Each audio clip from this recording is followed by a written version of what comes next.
ముగ్గురు తీసిపోయి రేప్ చేయడం ఏంటి, అమ్మాయిని చంపేయడం ఏంటి, వాళ్ళు మైనర్స్ ఏంటి, మైనర్స్ కూడా మారి తయారైపోయే పరిస్థితికి వచ్చారు, వాళ్ళని కూడా చెడుదారిని పెట్టే పరిస్థితికి వచ్చారు. ఇక్కడేంటి 6 నెలల అమ్మాయి ఏంటండి, వాడు ఏంటి కొంచెమైనా అసలు చిన్న పిల్లల్ని కూడా ఈ మరి హెరాస్ చేసే పరిస్థితికి వచ్చారంటే. Sir, red sandal cases, smuggling cases అనేది ఆన్ డైలీ బేసిస్ రిపోర్ట్ అవుతున్నాయి సార్. దాని మీద ఏమైనా మెజర్స్ తీసుకుంటున్నారు? డైలీ బేసిస్ రిపోర్ట్ అవుతున్నాయి అంటే పట్టుకుంటున్నారు, అవుతున్నాయి. లాస్ట్ టైం చాలా ఫర్మ్ గా యాక్ట్ చేశాం, మీకు ఐడియా ఉంటుంది. నేను ఒకటే రాష్ట్రంలో ఉండే ప్రతి ఒక్కరికి ఒకటే చెప్తున్నా, ఇల్లీగల్ యాక్టివిటీస్ ఎక్కడ జరిగినా వదిలిపెట్టం. I'm very clear. అలవాటైన వాళ్ళు ఎవరైనా ఉంటే అలవాట్లు మానుకోండి, మానుకోకపోతే మాత్రం చాలా ఫర్మ్గా ఉంటాం.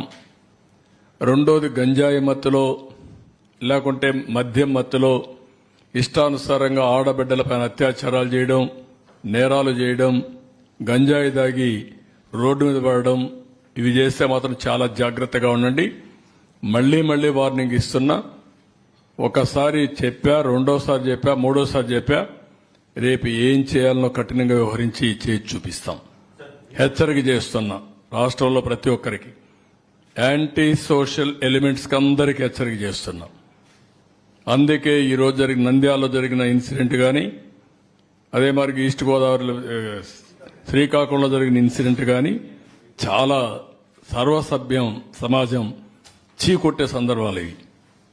ఏంటంటే 9 సంవత్సరాల అమ్మాయి ముగ్గురు తీసిపోయి రేప్ చేయడం ఏంటి, అమ్మాయిని చంపేయడం ఏంటి, వాళ్ళు మైనర్స్ ఏంటి, మైనర్స్ కూడా మారి తయారైపోయే పరిస్థితికి వచ్చారు, వాళ్ళని కూడా చెడుదారిని పెట్టే పరిస్థితికి వచ్చారు. ఇక్కడేంటి 6 నెలల అమ్మాయి ఏంటండి, వాడు ఏంటి కొంచెమైనా అసలు చిన్న పిల్లల్ని కూడా ఈ మరి హెరాస్ చేసే పరిస్థితికి వచ్చారంటే ఎంత దారుణం మనం ఆలోచించాలంటే. ఇది వ్యవస్థ ఎంత భ్రష్టు పట్టింది, ఎంత చెడిపోయింది, మనసులు ఏ విధంగా కలుషితం అయిపోయినాయి.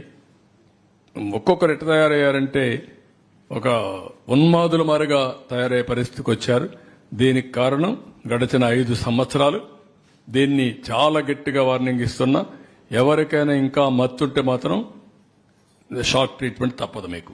Be careful.